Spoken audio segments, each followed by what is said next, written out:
Well, good morning. I let's see. Oh, that sounds good. Okay. Yeah. Good morning. Good. Good to see you all here this morning. I hope you're enjoying the cool outside as much as I am. I kind of dread a little bit the heat of the summer. So having a few extra cool days feels good to me. I hope it does to you. Um, I know I told you last week that Daryl will be starting his Life of Moses class in the other classroom here, the fellowship hall. But unfortunately, he and Nina got home last night, and he wasn't feeling great and tested positive for COVID this morning. So I think they're doing all right, but we'll delay the start of that class at least another week and see how he's doing. However, we will be having a ladies class in the fellowship hall right now for any ladies that would like to attend that this morning. Just all the way to the front section of the fellowship hall there. um, if you are staying in here this morning, we are continuing in the life of Christ. And I hope you were here last week. That'd be beneficial, but you're, of course, always welcome. Because this morning we're going to look at something I think is a nice companion to what we studied last week. If you remember, we looked at the situation where Jesus calmed the storm on the Sea of Galilee. And this morning we're going to see what I think is really, as I said, a companion, like a sister miracle of that miracle that has taken place kind of the night before this event this morning. Because while the calming of the storm on the Sea of Galilee shows Jesus' absolute, well, his deity for one thing, but also his absolute power and authority over the things of nature, over the natural world, the miracle we'll see this morning, I think clearly demonstrates, again, his deity, but his absolute power and sovereignty, his authority over the things of the spiritual world. Now, as I said, he's calmed the storm the night before. He arrives on the seashore, and now he's in the region of the Decapolis. This is kind of the southeastern edge of the Sea of Galilee. And this is a different sort of region that he's in now. This is predominantly a Gentile region. It's called the Decapolis, Deca, 10, Polis, city, so it's the region of the 10 cities. They basically function politically like city-states. If you think back to your kind of classical history in Greece with Athens and Sparta and these cities function a bit like that, rather independently. But they're still under the overarching rule of Rome. So they're still paying taxes to Caesar and that sort of thing. But it's definitely a different area, as I said, predominantly Gentile. He's not going to be harassed by a bunch of Pharisees following him everywhere. So he gets a bit of a reprieve from that. And, well, as soon as he gets off the boat, he encounters an interesting situation. Right? Because two demon-possessed men come running up to him. They've seen Jesus afar off, the scripture says, and then as soon as he's getting off the boat, they're there waiting for him, and they kind of throw themselves before him. And as I said, these men are demon-possessed. Mark and Luke will focus on the man in, perhaps the more dire straits, the one possessed with a multitude of these unclean spirits. But Matthew makes clear there were at least two men there kind of in this condition. We've seen Jesus cast out demons before, but this might be a good moment to consider what we know about demons. This is one of those areas I don't think we need to spend a lot of time on. Certainly we don't know everything that we're perhaps curious about with that sort of world and these sorts of creatures, but Scripture does say a few things to inform us. And so as we study and consider sort of the nature of these beings a little bit this morning, I don't think we want to go too far down that rabbit hole. There are a lot of things we probably are kept for our own good from understanding. Um, and also, if we go too far along that path, there's not much we can say. We're just speculating past a point. Um, but what does Scripture say about demons? I think it will help us kind of contextualize what the state of these men and the conversation that Jesus will have with them here. Yep. Oh. Mhm.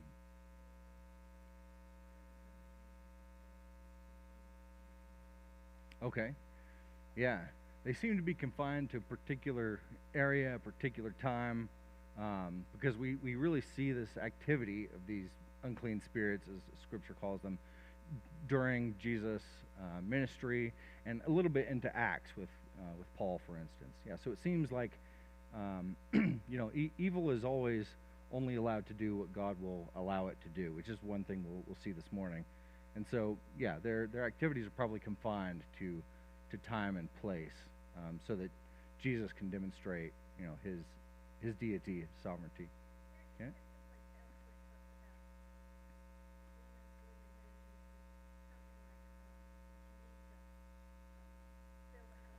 Ah.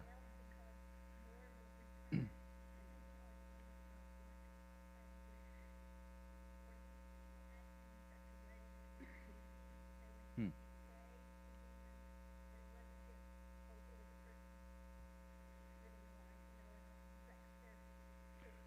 Right. Yeah.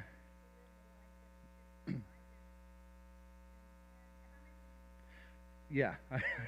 Yeah. In Matthew chapter 12, Jesus talks about that, where if a demon is cast out, it goes through the waterless or dry places seeking rest, and then when it doesn't find any, it takes seven more wicked than itself and can return.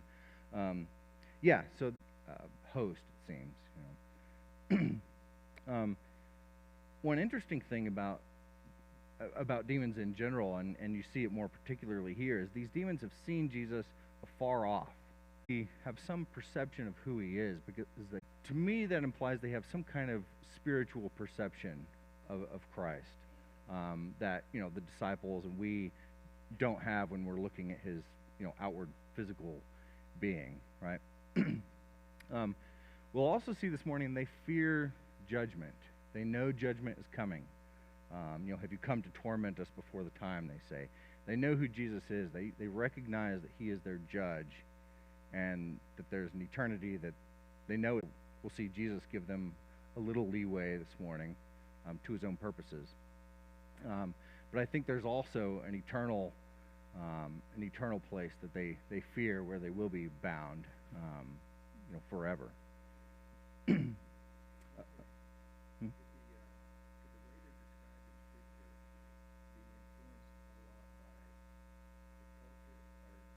Hmm.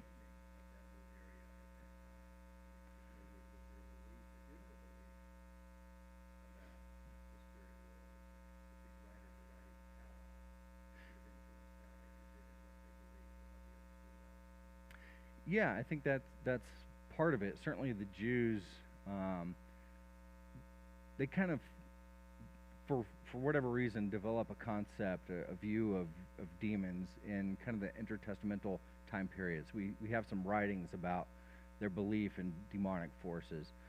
In the Greek world, I mean, this area where Jesus is in the Decapolis, these are very Hellenistic cities, and so the Greeks believed in demons. Not so much the Romans. The Romans considered that more of a Jewish concept, actually. So I think they are writing out of their culture to some extent. But I think pretty clearly, these are intelligent beings that have certain abilities, like possession and so forth, and ability to perceive who Jesus is. They had a certain view that a normal, like, physically based being does not. And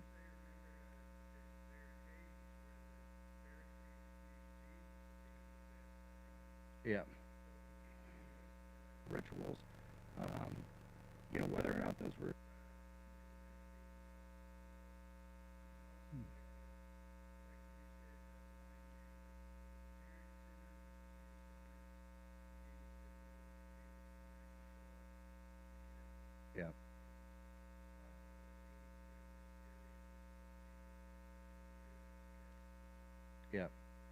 Yeah, I think that's implied by Scripture is, yeah, because of their limited abilities and time and space to do things. Yeah, it seems rather limited to Jesus' time and the time of the apostles that we really see this. Certainly, there are a lot of questions about whether this is an ongoing phenomenon and those kinds of things, but there's not a lot in Scripture that makes that clear to me, which is interesting.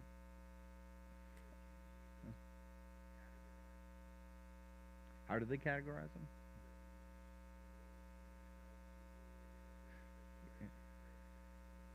Yeah, he's at their mercy, it would seem. Yeah, yeah, yeah. It seems like they're just driving his behavior. Yeah, right. Yeah, he sounds very.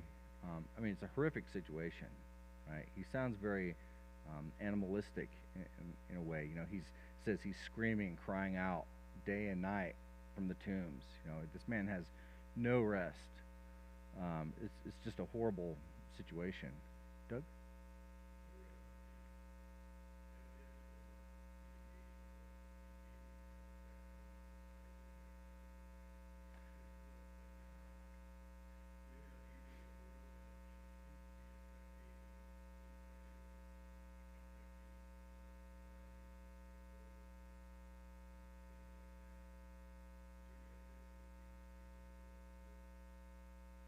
Um, those are the kinds of questions I have myself that I can't fully answer. It's because I'm sorry.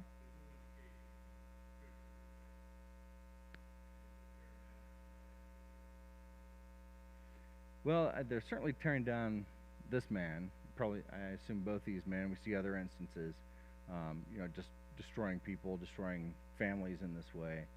Now, to what extent they're allowed to do that now versus other methods that God still allows until the time of judgment, I don't have enough perception or scripture to parse that out exactly. Um, my impression of Satan and the demons is that they will do everything they can to destroy anything they can anytime they're allowed to do it. And so I think that's kind of my overarching view on that. But parsing the particulars of whether this is a demonic influence or some other evil working, I think is hard to parse out. Um, I mean, yeah, consider the dire straits of this man. Naked, right? I mean, just to imagine living in tombs and caves, and the only thing the only textures you have on your body are stone, or sun, and wind, and sea.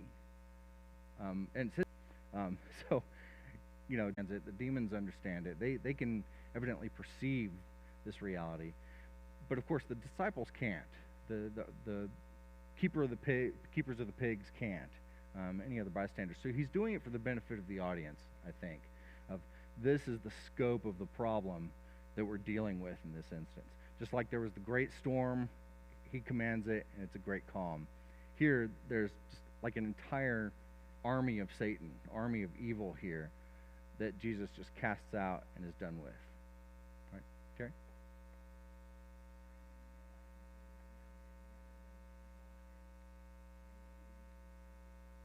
Hmm.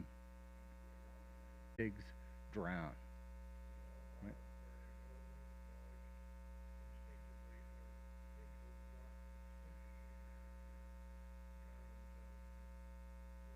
Yeah.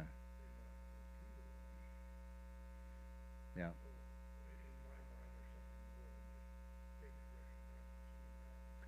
Yeah, I think so. The demons seem to want to go into the pigs and, kind of continue their activities, I think, in as much as they can in a pig. But drowning themselves, in my opinion, is probably not part of their plan. Right? I think, it does seem there does seem to be a judgment there, right? And there was, again, sort of a cultural understanding that demons were afraid of water.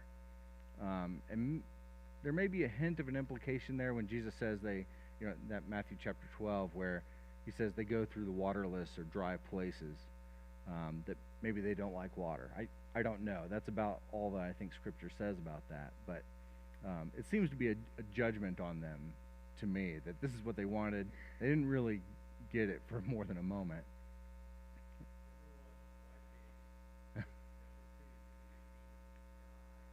Hmm. Yeah. Yeah, it's not clear what happened to them when the pigs drown, right? They've kind of lost their hosts. So. I think, in answer to that, at least what I believe, what I come to the conclusion of, is during old times, in the old Levitical law, pigs were considered unclean to begin with. Mm-hmm. And so, therefore, by distinguishing Jesus' laws, Hmm. that they eliminated the old Levitical laws and the unclean of the swine. Hmm. So the unclean of the swine were allowed to take on the demons. Oh, interesting. Because they were unclean. Correct. Interesting. Maybe so. It could be. I think from the passages we're not given a lot of details exactly. I think we can be certain they were not allowed to continue their activities as they had. I don't think Jesus just cast them out and they went into the next person in the next town over, because that wouldn't really be a great effect, right? So, yeah.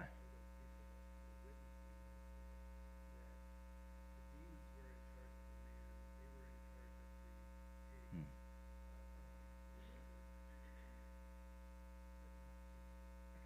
Hmm. Yeah.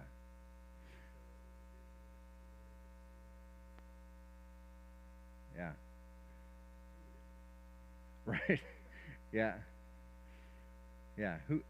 Yeah. We asked the same question that they asked at the storm. Who could possibly do this, right? And I think it is, it's a powerful visual. It's interesting the demons, request this, but then they go straight into the drink and lose the host again when they die, evidently. But what happens to them? I think my guess is they probably were judged. There's some kind of imprisonment for them. Is just my personal guess. It doesn't say that in the text, but I don't think they're allowed to continue their activities after Jesus has cast them out. Ken?